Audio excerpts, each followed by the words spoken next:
Run it up, then run it back. Run it up, then run it back. Run it up, run it back. Run it up, then run it back. Hello. Happy Friday. Oh, no. Yes, Friday. Good Lord, we haven't had a Friday show in so long. I forgot what day it was. This is Run It Back. We got Boogie. We got Lou. What's up, guys? How we doing, nice Lou? hoodie. What did I miss? Oh, you got one with Chandler Parsons Santaed up and like got us some cool merch. It's like fancy brands too. Way too fancy for all of us. We love it. Yeah, it's waiting for you when you get back. Boogie's mad he didn't get pants. Yeah, he gave me half a sweatsuit, man. I'm not really happy. Yeah, we can't do half sweatsuits. We gotta go whole days from here on out. You know what? I'm gonna get to the show really quick, but I'm flying later today. Am I dorky if I wear my own merch? Like I've never done that. No, it's a new day and time, Beadle. You gotta Do what you want, Beats. So I can wear it because okay, but maybe someone will be like, "What is that?" I'll be like, "Oh, good you asked." And then I can tell them about the show, the great show, guys. We've got some basketball to talk about, and we're going to get right to it with Cavs Timberwolves. Here we go. In Minnesota, Wolves, fourth straight win. Big second half, 131-122. Julius Randle, 28, 11, and 8. Ant with his 25, 9, and 7. Donovan did have 38 and 7. All of the starters for the Timberwolves were in double figures, 20 and 18 through 37 games. Last season, that's not good math, and went to the conference finals this season, 25 and 18 through their times. Could you see, Lou, and I know the Minnesota Timberwolves have been an interesting story, and we do love Ant, but can you see them actually getting back to the conference finals for the third time? You know what? They got a shot like everybody else, and if they continue to play like they played last night, they'll be in that conversation. I think the difference in this year's past is it's been a two-team race in the West with Denver and OKC. This year, you've got the emergence of Houston is in that conversation now. Lakers are in that conversation now. San Antonio is in that conversation now. Obviously, Denver is still going to be in that conversation once Jokic back and see what they can do if they can survive him being out. And obviously, OKC is in that conversation. So the pool has gotten a little bigger, but with the way Minnesota has been able to contend and stay in that conversation and stay in that fight, they're going to get themselves an opportunity. But this is going to be one of the tougher years for them to be able to get back in years past. It's going to be a different challenge than they've seen before. But look, last night they had 4 guys over 20 points. And that's what you need. It seems like they figured out what they're going to do at the point guard position, going with a bigger lineup with bigger guys in that starting lineup and how they're playing. It looked like it's working for them. But do I see them as a shoe-in to get right back? No, that road is going to be tough to travel with the emergence of these other teams. Like I said, Houston is going to be interesting.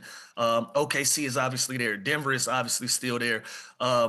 Now you got San Antonio. Now that's interesting. We can't figure out what the Lakers are going to do. Like the West is a different beast than it was before. But like I said, if Ant-Man and Julius Randle and Co can continue to play at a high level and they can do these high numbers, they're going to give themselves an opportunity just like everybody else. But to be a shoe-in right now, I don't really know. I mean, I couldn't agree more. I think Lou hit it directly on the head. The West is a gauntlet, you know. Teams have gotten better from the previous 2 seasons. My only issue with this Timberwolves team is they haven't really switched up anything in the past couple of seasons. They've kind of remained the same. Now, that's not necessarily a knock to them because, you know, they do have ultimate talent in, you know, Anthony Edwards. They do have a great Robin with, you know, Julius Randle. I love their perimeter defense with McDaniels. So they have a nice core group. I do think they need to, you know, look forward to tweaking certain things with their roster. Obviously, the glaring hole with this team is that point guard position. If we're talking about making another conference finals with the way the West looks this year, they have to address that point guard position. I don't think that's something, you know, that you can just continue to overlook and hopefully put a Band-Aid over it and think it's going to potentially work long term. So I do think that's something they need to address. But as far as their stars, obviously, you know, with a guy like Anthony Edwards, you have a puncher's chance. He's that talented. He's that good. He's led this team multiple times in previous seasons. So we know he has all the capabilities of doing so. It's just the fact that the West is so talented this season, you just can't guarantee that finals appearance again. I don't know, maybe I'm crazy, but I feel like with Anthony Edwards, I mean, 29 points he's averaging, 50, 40, 80 splits over the season. And Boogie, correct me if I'm wrong. I kind of feel like maybe us, the media, we've been real quiet on him. Like, are we overlooking him or what's going on? I mean, this is just the type of season where there's so many guys having just career years. Like, I mean, I don't know off the top of my head, but I would say it's about 6, 7 guys averaging 30 or close to it. So it's hard to really kind of, categorize that list of guys when everybody is having such a tremendous season. So can you say he's been overlooked? I could say yes, but I don't think there'll ever be a conversation started about, who are the young stars in this league and his name isn't being brought up. And I also think, and I want to go out on the limb with the way, it's been a lot of narrative lately as far as, the Europeans are kind of taking over the game. I don't think that's necessarily true. We got some guys from the States that are really making names for themselves this season. And it's young talent at that. So I do slowly feel that, that narrative will eventually change in the next season and a half. So I like where this young group of guys are going. We got the Anthony Edwards, the Cade Cunninghams, the Jalen Browns, the up-and-coming bigs and like Jalen Duren. We have some guys that are coming up making, absolute names for themselves. And I think, when it comes to how we look at the American player and being at the top of the game again, I think that's slowly starting to happen again. Boogie, you know what? I like the point that you make about the American players, but on the flip side of that coin, if I'm Minnesota, I like the fact that I'm flying under the radar, right? Like all of these conversations, all of these narratives, everything that's going on around us, and we're not the topic of conversation, but we still doing our part. We still doing our job. I like that if I'm Minnesota. I'm fourth in the West, and nobody's talking about me, and I'm still killing everybody, and I got home court advantage as we speak right now. As far as a playoff spot goes in the first round, I like where I stand. Just continue to get better, keep grinding. Ant-Man hasn't given us these big headlines of him saying things and doing things and all of the stuff that we love him for with his personality. They're business, and they're strictly business right now. And if you're Minnesota, if you're that city, if you're that fan base, I love it. I love the fact that we're flying like this. Sure, everybody wants some attention, but once attention gets there, comes expectation level. And once you got an expectation level, if you don't necessarily meet what the public or the media or outside noise, if you don't level up to that, then that becomes a distraction. Right now, they have zero distractions. You can see it in how they're playing. I always wonder what you guys as players think, because I always thought it was awesome to fly under the radar. I think it is as my team that I love. I think as an individual, I'd rather fly under the radar than have like constant attention and a lot of it being bad. Did you guys, if you were on a team that was having a nice run, did you take that as a slight, or did you even care if no one's talking? I mean, if you're moving in the right direction, you're winning games. Obviously, it's easy to kind of overlook not being, the highlight of the season. If everything is going well, if everything is positive in the locker room, everything, is moving forward, that's easy to overlook. You don't really, worry about it. Now, things are going bad and it's being highlighted.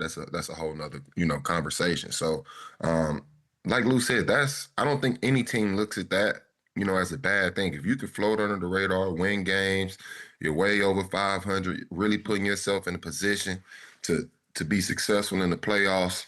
Once that time comes around, obviously this is a team that's positioning itself for home court advantage. They're doing all the correct things, to get back to the place where they feel they can be and want to be. So, like I said, flying under the radar with all of these positives behind it, you can never view that as a negative thing.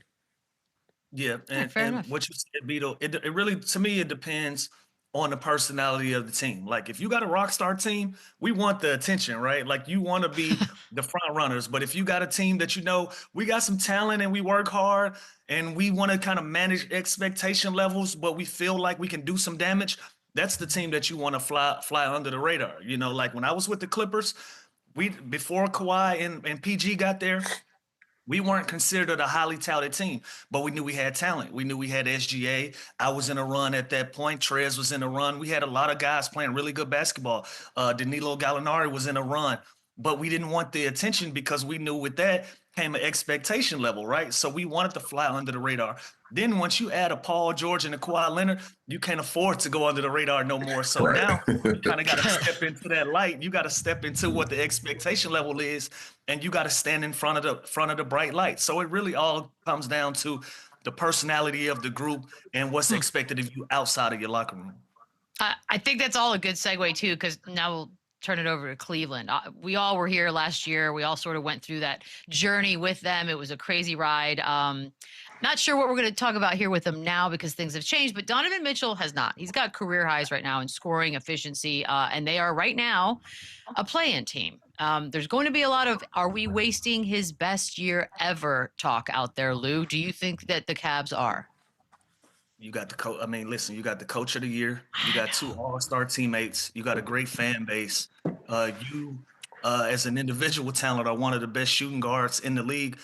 Where are the years getting wasted? And that's not directly to Donovan Mitchell. This is a narrative, right? Like the theme of today is managing expectations. Like when you have a team that starts a season 15-0 and you make yourself a legitimate threat in the East. You're not sneaking up on nobody no more. You're not sneaking up on teams. And now teams are game planning to play a really good basketball team.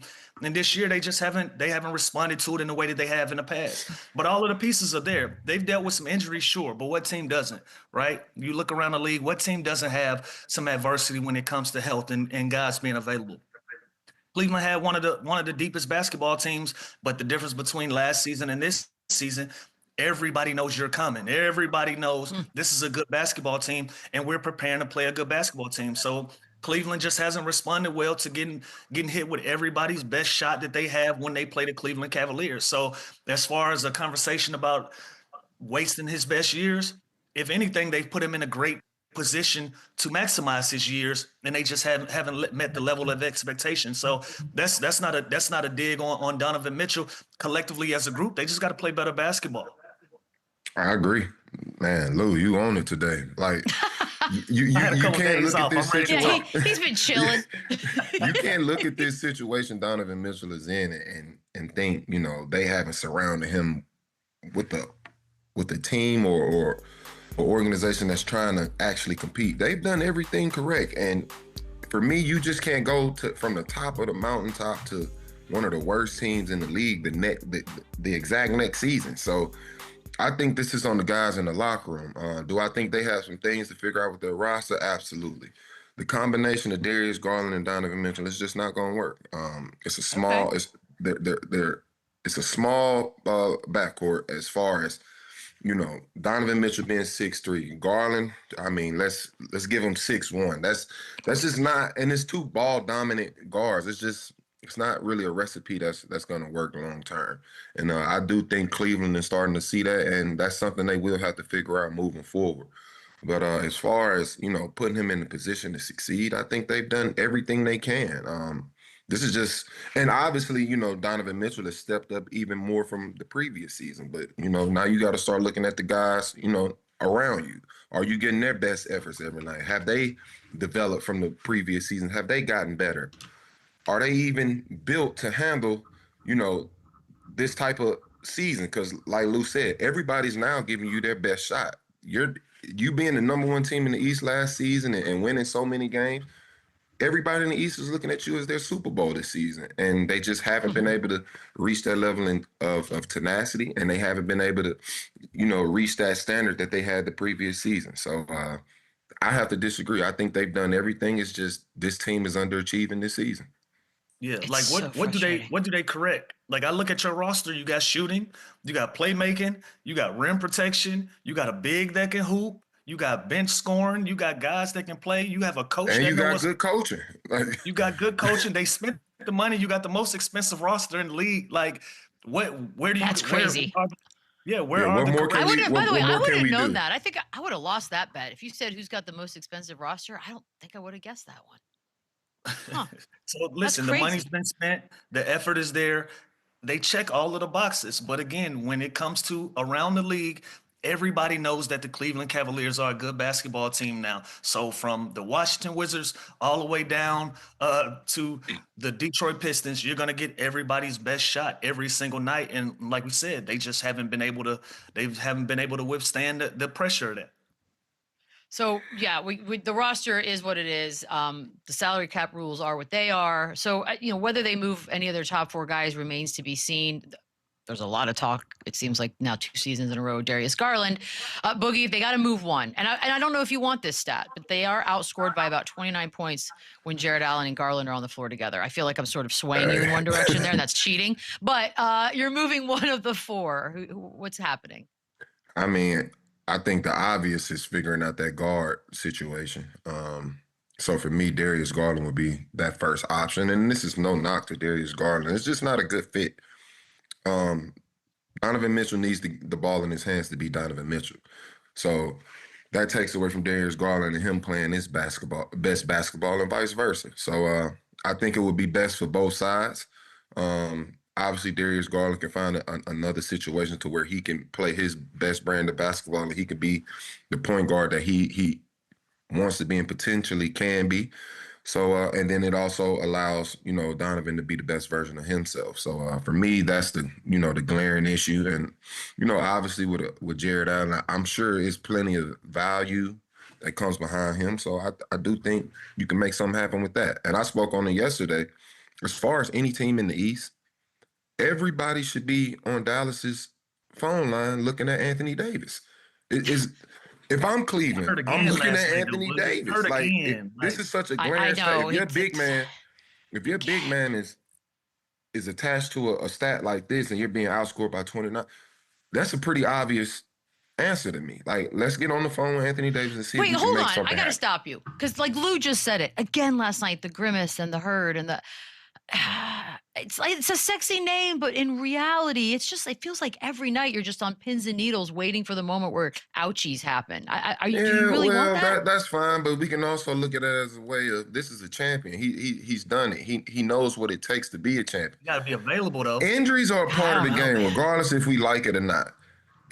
Some guys get it more than others. That doesn't take away from the If you cancel on me 3 times, I'm not waiting around for the 4th time. Like that's I feel like that's what Anthony Davis is. Like, check this out. In the building right now, I got Jared Allen. In the building right now, I got Evan Mobley. Mm-hmm. I got really good big men right now. Obviously not if you're getting outscored by 29 points when he's on the floor. So how good is conversation? Well, how to like, you crazy? I ain't gonna do this switch. And this is supposed to be a defensive specialist. Like, this isn't an offensive big man. This is a defensive anchor, and you're getting outscored by 29. Yeah, I mean, listen, you make a great point there. But I think the one area that Cleveland has to shore up, they got to figure out what's the future with Darius Garland, right? He can be a lead guard somewhere. And he's also going to bring some value. If you put him in the trade market, you're going to bring in some really good, valuable pieces that's going to move you forward. Obviously, he's a head guy. He's a 1A guy. It is what it is. He's a 1A guy. He needs the basketball to be successful. He needs to be the lead to be successful. Right now, it's just not working how it is. So if you shop a guy like a Darius Garland, you free up Donovan Mitchell to go do everything that he's already doing, but you allow Garland to go out there and do the same thing, and then you can bring back some valuable pieces. I think that's where you short up. I think that's where you look at out in the field. I don't know if Anthony Davis is the answer. Again, last night he got hurt again. Great name, great champion, great player, but at this point of his career, availability is going to be the problem. If he can be available, he's one of the best bigs in the league, but that is a huge if. That's my only problem right now. So even the conversation about Atlanta, around the city, everybody like, we love AD, but if he ain't going to play, what does it matter? What's the point? Absolutely. He has that on his name. He got that on his reputation. And, even people today are making fun of how it looked. And you and I, Boogie, we know how it is in games. It may not look like something, but I'm already dealing with something that's aggravated or something, this and that. So it looked like an injury that it shouldn't have been something serious for him. But it is. It is what it is. And so I don't know if that's the name, but if I'm Cleveland Cavaliers, if I'm them and I'm trying to get better and I'm trying to get back in the mix, DG is going to be the guy because I know he's going to bring value. And on the flip side, he can go somewhere and be happy as well. Well, there is a team out west in Cali that's looking for a franchise PG. So, and it's a fire sale with their team right now in the Sacramento Kings. So they got a decent big that I feel could help Cleveland and Sabonis. That's a possible situation as well. So I don't know. I think it's some options out there for the Cavs to improve this season. So it's just What about did them Darius getting out Garland there. do to I you? like the bigs that they got. You hard on the bigs out here. But that's your Yes. nature. I'm hard on the guards. You hard on the bigs. I mean, this is just a glaring stat. I've never heard of a defensive big, not a combination big, a defensive big. Your only job is to play defense. And when you're on the floor, you're getting outscored by 29 points. To me, that's a glaring issue. I mean, the Department of Big Men has spoken, and we have to accept that, Boogie. Your expertise. Guys, we got another game. We have another game. Pacers Hornets. I'd like to give a slow clap to the Pacers, finally snapping that 13-game skid. A little win over the Hornets, 114-112. A lot of information in this. Pascal Siakam with 30 and 14. TJ McConnell, season high, 23, 8 assists off the bench. LaMelo Ball with 33, 8 assists off the bench. We'll get to that. Brandon Miller ejected after 2 techs for arguing, and Colin Sexton did have a chance to tie it up and miss the shot. But obviously that story is the LaMelo Ball coming off the bench. Boogie has not done that since his rookie year, and the reports were all that, hey, we're going to do this as a strategy to maximize his minutes, his availability on the second night of a back-to-back. Now, I love this. I think this strategy of dudes coming off the bench is interesting. What do you think? I wonder where they got this from. Pioneers. I mean, once again, I spoke on the Spurs culture before. They're usually always ahead of the curve, and they're usually some sort of a trendsetter when it comes to the NBA. We saw them doing it with the big fella and Wemby. You know, making sure he's healthy, making sure he can approach these back-to-backs the right way and looking at it long term. Cool. We now see other teams starting to copy that blueprint. And we'll see. It may be something that continues to trickle out through the rest of the league. But as far as this Hornets group, I actually like this. I like this young core. And I hope they actually give this core a chance. I mean, you got LaMelo Ball, you got Con Knupp, you got Brandon Miller, Miles Bridges. You find you a nice, decent big. I think you have a really good chance of putting a quality team together in the East. Let this group grow together, continue to build that chemistry, continue to build that trust amongst one another. I think this is a good group moving forward. So I may be the only person that feel that way, but I do see the potential in this group, and I hope we can, see what they grow into. Yeah, you on your own with that one, Boogie. But what I because I like them all as individual players. I think they all can play. Everybody that you just mentioned, they all hoopers. I don't think they mix well together. Con Knupp is the only new guy in that mix. Other than that, we've seen what the rest of those guys do well together, and it just haven't worked. As far as LaMelo Ball goes, they did take a page out of San Antonio's book, and I like it. If you got a guy that's on limited minutes and you want to maximize those, I'm not much of a starter in my career, but Boogie, you know this very well. The first 5 to 6 minutes of a game, it's a fill out period, right? So if it's a fill out period and teams are trying to get warmed up, they're trying to get going, and I got a guy on minutes restriction, and I'm trying to get the best out of it. Why waste 6 of those minutes at the beginning of the game when I can put him in a position where he's coming off the bench and he's ready to go, and every minute that he's played is going to be a meaningful minute, and he's going to maximize what he can do on the court. So if I got him available in the fourth quarters opposed to the start of the first quarter where ain't a lot really going on, but in the fourth quarter it's really time to win a basketball game and he's available there with as far as what his minutes are, I like that instead. So I love it. I know Perkins has floated around an idea or two, or some interesting ideas. I know that. Yeah, what do you make of that, by the way? Listen, the league does some weird things, and organizations, they do some weird things when it comes to the business side of basketball. I don't know if this is necessarily the scenario to make that case for it. Perk said something. He pulled the sheet back a little bit because teams will kind of play. Well, hold on. We got to, Lou, tell them what they said, because Perk basically insinuated or floating the idea that they are tanking LaMelo's trade value. Yeah. So and I don't agree. I don't agree with that, because at this point, everybody knows what LaMelo Ball is. It's going to take you a season and a half, 2 seasons of this to even diminish his trade value at this point. When teams come calling for LaMelo Ball, they know what he's worth, and they know what they're going to get back for him.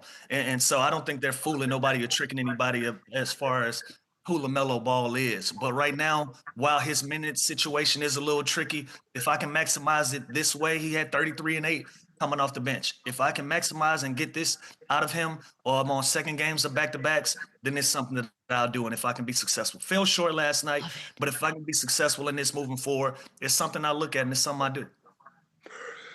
Man, I don't know, Lou.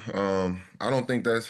I mean, obviously that's something that Kendrick Perkins kind of came out of left field with, but I can't sit here and ignore that. I mean, we've seen so many examples in just this season alone. We've seen the Jonathan Kuminga situation. We've seen the Trae Young situation. We've seen the Ja Morant situation. Like, it's literally teams killing the value of their own stars. So to sit here and say, this is a little far-fetched, I don't know. I think Perk is on to something. It's obviously something trending in the league right now where teams are willing to sabotage their star players, to devalue their star players. I just don't think this is it. I don't think LaMelo is it. The other scenarios, you might have a case. I don't think that's necessarily it. Like, if he gonna have 33 and 8, that's value.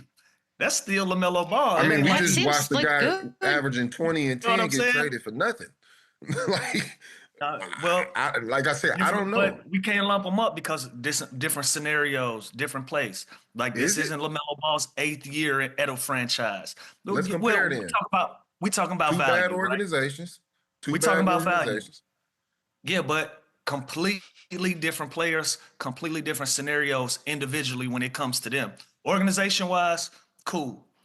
Jonathan Kuminga, you could take a look at that. I just don't think this is it. Again, if you're trying to diminish a guy's value, when he heating up and he cooking, I get him off the floor. He had 33 and 8 last night if I'm trying to diminish him.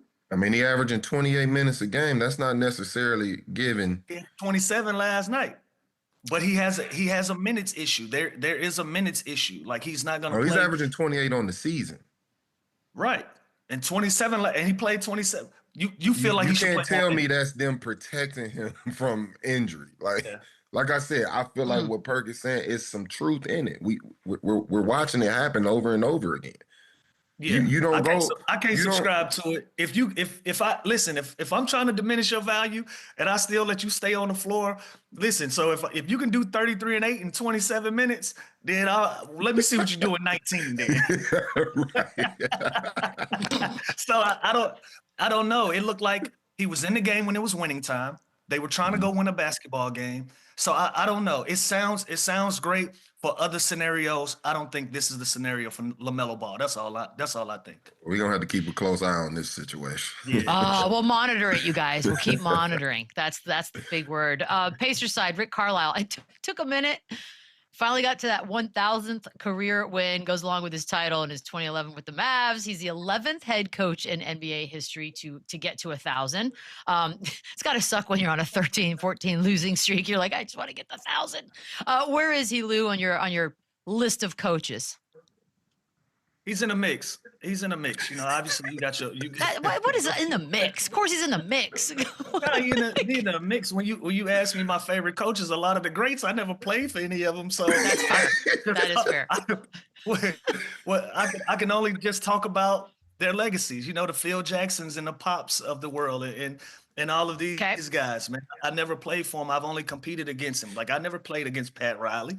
I never played against Jerry Sloan and Larry Brown and all these people. Actually, Larry Brown had me come to I thought Larry Brown was going to draft me in Detroit. He was with me in Philadelphia, and then end up going to he was in Detroit during my draft process. And he had me come in for a workout, and then 2 weeks later had me come in for another workout. And I'm like, okay, Detroit is a real option for me. And then he said, I just wanted to see if you were going to be in shape the second time that you came back in. And so that's literally the only interaction with Larry Brown and some of these vet and legend coaches that we're talking about. I don't have any experiences with them. So I feel like he's in a mix. Competed against Rick Carlisle for a number of years. Had some success, had some ups and downs. I only know of him as far as some of the quirky things he do, like taping his ankles on game days and things of that nature. And so I don't have a lot of personal experiences with these coaches. So that's why I say Rick Carlisle is in a mix. 1,000 wins is a ton for anybody. That's a lot of wins. I agree. I don't know Carlisle that well, but we have had our experiences. It was a period in time where Carlisle was really trying to push to get me to the Mavericks, and to speak on those quirky ways. Rick Carlisle would send me weird selfies and stuff and just say, I'm thinking about you and I really want to coach you and things of that nature. So it was a little weird. I don't, like I said, I don't know Carlisle. Hold on. No. We don't just go through that one. Go ahead, Lou. Rewind that. What happened now? Hey, man, hear what I'm saying. I don't know Carlisle that well. But what kind of selfies? Like, what was the background? What was the vibe? What's going on?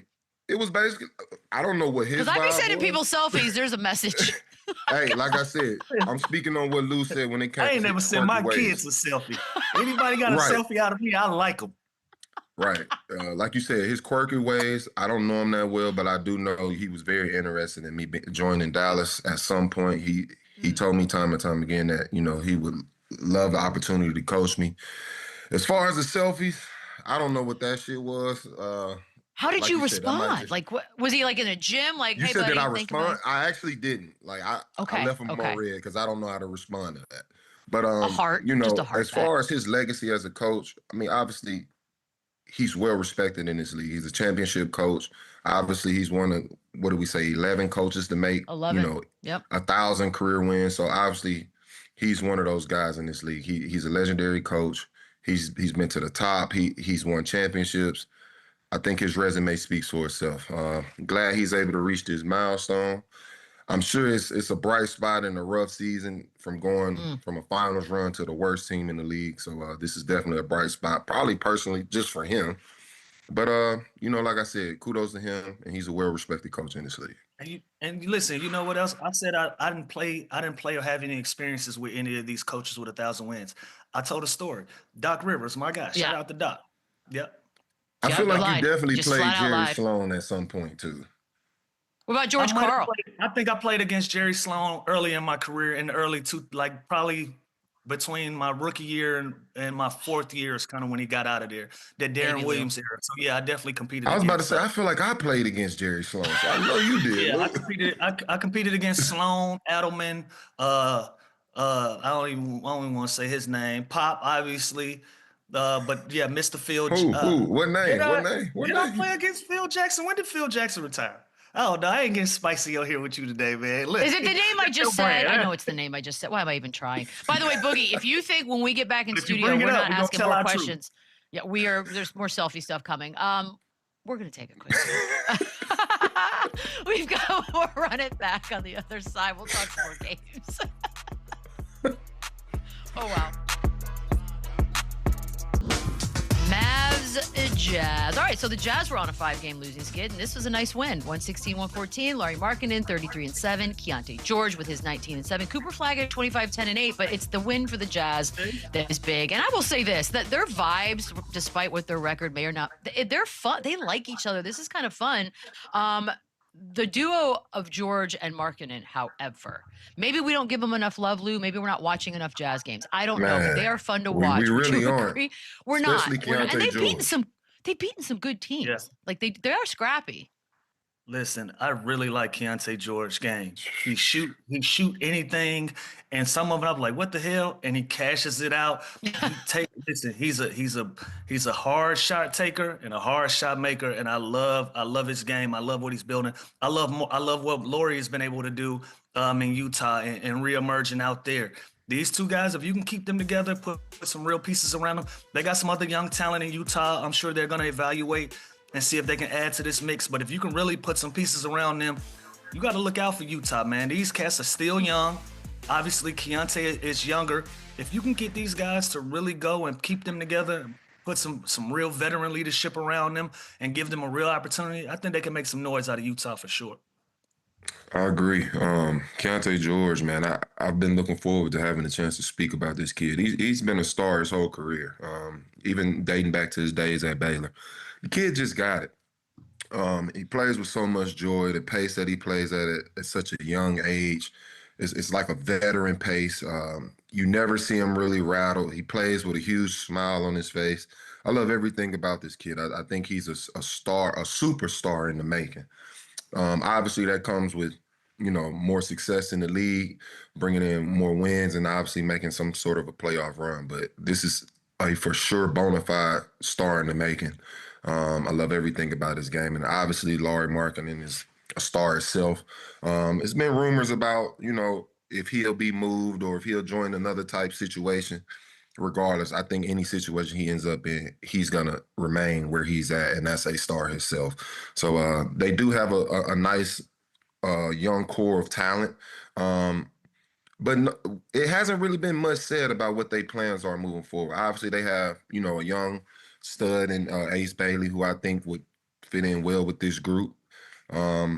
It's just about what their plans are moving forward. It's about the continued development of this group. But as far as just speaking on their talent individually, they got it, man. And it's just about them continuing to grow and continue to strive to become a better team. Yeah. Shout out to their social media, by the way. They do a great job, that Jazz social media team. It's good energy. It's good. They're fun. How did you land on the Utah Jazz social media? I'm curious. Lou, I'm a professional media member. I follow everything. So. Okay. Yeah. We talk about you don't follow the Jazz. Maybe we need to talk about why you don't follow. Hey, listen, but y'all know what? If I'm Utah and I see my record, and obviously when you look at that record, there's gonna be pressure to feel like you have to make moves. I don't think Lauri Markkanen is the move that you make right now. I don't think he's the guy that you move. Like you got Ace Bailey there already. You got Lauri there already. You got Keontae already. Like you have some really young, solid pieces. Put something around them. Put some role players around them and don't move those guys. So if I'm Utah, I know I have to have these conversations because that's what you do when you're 13 and 24. You have hard conversations and you see what your options are. I just don't think this is the time to do it. I think you ride this out. This year is going to be what it's going to be.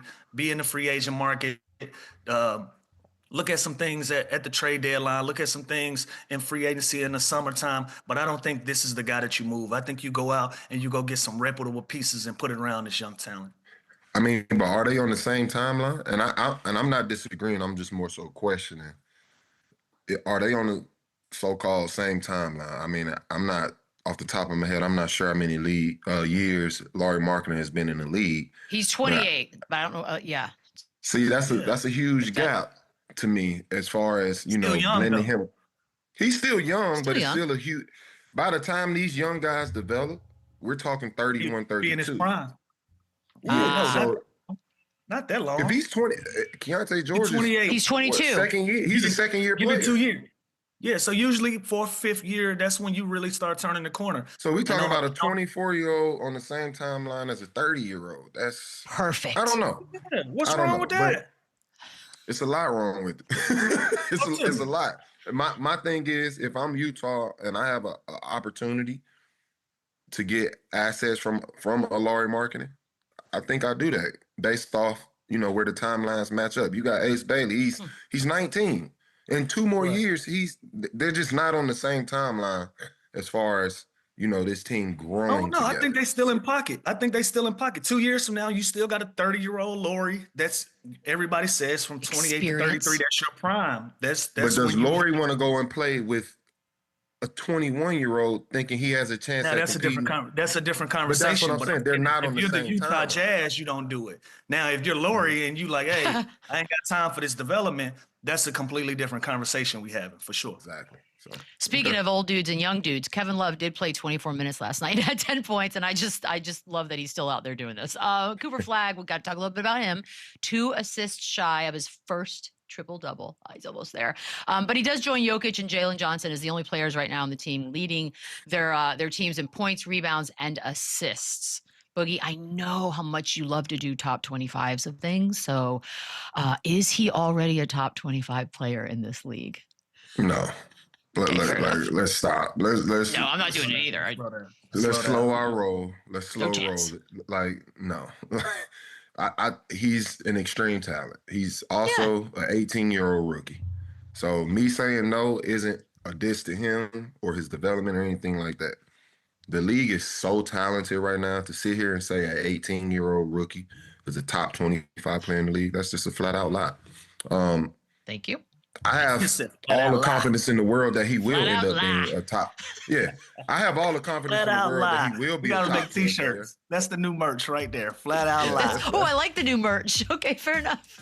But yeah, like I said, it's no knock. It's just not. That's just not a fact as of right now. But extremely talented kid. I think he'll continue to get better. I think he'll reach all the heights that everybody around believes he can. It's just to answer that question as of right now in the moment win, that's a lie. Not yet. Yeah, Too early. Let's just do some math. It's going to be 24 All-Stars. He's not going to be one of them. He's probably not going to be an All-Star snub. That takes you to 30 guys that are our top players. So it's just simple math right there. No, it's not a diss to him, not a slight to him, but just not yet. It just ain't his time yet. What he's doing is great, and what he's accomplishing and what he's being able to build as an individual for himself. He's going to be one of those type of guys. He's going to be a perennial all-star. He's going to be a top 25, top 10 player. At this moment, he's not there. Again, just do the math. It's 24 all-stars. He's not going to be one of them. There's your top 25 players right there. Not yet's a compliment, because the expectation is obviously, you will be, just not now. Yeah, I think it's cool. We did touch on Anthony Davis briefly, but let's just go a little bit because it was sort of superficial, but he did go to the locker room with 2 minutes left, hand injury. Weirdly, though, it was reported earlier that he is looking for a big contract extension. We just talked about Lauri Markkanen, at 28 and what issues that may or may not be. AD's 32, looking for a big contract extension, Lou. Obviously, of course you're looking for one, but are you giving him one? I hate to talk about another man's money because I want everybody to get their change, but just the injury history. I'm on the bandwagon of it now. Like, I'm starting to see it. I'm a big AD fan. I'm a big AD guy. I feel like any team that he plays for, anytime he's on the floor, he gives them a huge advantage to try to go out and win basketball games. He's a champion. He's all of those things that we can put on his resume, we can put on his jacket. But he's also injury prone. He also has a history of being injury prone. Even in these trade conversations, we've watched him get hurt 2 or 3 times within the last 2 or 3 weeks. It's like, where do we go with this when we're investing? When we're investing in the future of our organization, how much are we gonna get out of it? When he's available, he is a top 5 big in this league at all times when he's available. The problem is his availability. That is a huge, huge problem, huge caveat for when you're trying to get a large contract extension. I don't want to be the person that say he shouldn't get his money. I want everybody to get paid. I want everybody to get what they deserve. And so with that's going to be up to the discretion of the teams. I think he's that type of player. He deserves to be one of the most well-paid bigs in this league because he is that when he's available. But if you're an organization, how much am I going to get out of this if I go and I make this gamble? Because at this point with his health, it is a gamble. So what am I going to get out of it? You don't really know. So we'll see what teams feel like he has that type of value. I don't want to be the guy that say he doesn't have it. Yeah, I'm gonna go completely opposite. This is sports. So in sports, injuries happen. We all know that. So to sit here and make this narrative about, his injury history, it's plenty of players that have gotten paid off injuries. We watched Kevin Durant get a max deal, and like I said, this is no knock to Kevin Durant. I'm just making examples. I'm not comparing them as players either. Just making examples. We watched Kevin Durant get a max deal straight off an Achilles injury. We've seen Chris Paul get deals coming off of his history of hamstring injury. It's Joel Embiid. It's so many players throughout the history of this game that still get what they deserve, and they've been injured. So let's not start making this just about his injury. When he's on the floor, he's worth every penny, and that's all that matters. For all we know, he can never be injured again. That's just how this, how this game works, how this sports work. So I just hate that the narrative around is should we pay him? You absolutely should pay him. We don't have these type of conversations when coaches coach for 1 year and they still get all their money. What's the difference? We watched Bud and Phoenix coach for 1 year and get $60 million. Nobody's complaining about that. American dream. Watched Monty Williams go to Detroit getting a $70 million contract. He coached for 1 season. Nobody's complaining about that. So let's not complain about a guy that. There was some complaints. There was some complaints out there. There was some. Yeah, but it's not a people narrative. saying And I some guarantee if his name ever pops up again as far as a coaching job, any of those guys I named, they're not going to say, oh, well, he But did they have not a hooping history though, of only Boogie. They coaching not for a year hooping though. before he got fired. Nobody's They saying that. not God, you hooping, hate but they coaches, not, Boogie. they You not hate on No, the coaches. I'm just floor, making. though, I just Boogie. They not want on the fair to be floor. fair. And if this is the But they're not the standard, stars. the standard has We're to not be the paying to standard see for them. everybody. Yeah. Okay, can I The say standard has this? to be the standard for everybody. I'm gonna say All two I'm things. saying is, Listen, ahead. he's gonna make a ton of money regardless. It's just He's a matter. going to. It's just gonna be a matter of years. So we'll see. He's only played 60 or more games twice since 19. I say that to say this: he's going to get a big extension because as all of the As he reasons you should. said. Yeah, I literally think, played I for think a two club. things can It's be just a true. matter of what organization. It's That's all. who's doing it. Somebody's gonna write that check. We're gonna take a quick break. More run it back on the other side. Run it up, then run it back. Got a little you buying that here. In an interview with Sam Amick, shout out, Giannis was definitive for the first time, saying that, quote, there will never be a chance and there will never be a moment that I will come out and say, I want a trade. Boogie, are you buying that? I am buying it. And I do believe the statement that he's saying as far as he will never come out and say it. There it is. That's not saying his representatives or his agents won't, deliver that message. I do believe he'll never come out and say it, but that doesn't mean he's not going to request a trade from behind the scenes. So I'm actually buying it, but I can read between the lines and understand. You're what he's buying the saying. words, but you're not buying the sentiment. Got it. Absolutely. Got it. Okay. Yeah, Lou? I'm buying this as well. I'm with Boogie. He pays a lot of money in agent fees. Let them people do their job. Yeah. Let the people do their job. Yeah. Don't come out and say you want to trade and have Milwaukee mad at you and now this taints how they feel about you as a player when you want to come back 10, 15 years later and be regarded as a hero. Don't even do this to yourself. Let your agents fight that fight. Let them deal with that. So I'm buying that. Correct. God, words like never, forever, and ever make me so uncomfortable. It's like wedding vows, like, cringe. Don't say those words. Don't say them out loud. They're not real. Okay, I think we're taking a quick break because we are chatty today, as we've been told, and we'll be back to wrap things up on the other side. All right. Run it back, run it up, run it back. I got one for you, Lou. LeBron comparing Jalen Johnson to Scottie Pippen. Long arms, athleticism, ability to guard 1 through 5, and improved touch. Are you buying this comparison? I like this actually. Scottie Pippen is a top 50 player. So you can never be disrespected by being compared to one of the greatest of all time, right? But as far as his skill set and what LeBron sees and athleticism and all of those things, I think it check out. I think Jalen Johnson is going to have an opportunity to be a really, really special player in this league. I played with him. He didn't get a lot of minutes when I was there, but I also saw the potential in who he could be. So to see some of those things come to fruition is great to see. But this Scottie Pippen comparison, I'm not mad at it at all. Scottie Pippen is considered a top 50 player in his own right. So I like this. Yeah, I'm not mad at it either. Scottie Pippen, Lamar Odom-ish, I can see the comparisons. Very versatile forward, can do a little bit of everything on the floor. Obviously guard multiple positions. So it's not far off, not at all. I definitely think young fellas should look at that as a compliment. But yeah, it's close. Yeah, I like it. Boogie, did you keep the selfies? Like, can we see them? Of course not. No. What are you talking about? That's That's like leverage. Beadle want to see. Man. I'm I'm so curious about everything, you guys. All right, fine. That's going to do it for us. We will be back on Monday from our respective abodes. Well, y'all have a good weekend. We'll see you then. I would have kept them. Happy weekend. Kept some Happy stuff. weekend. Hidden folder. Run it up, then run it back, yeah.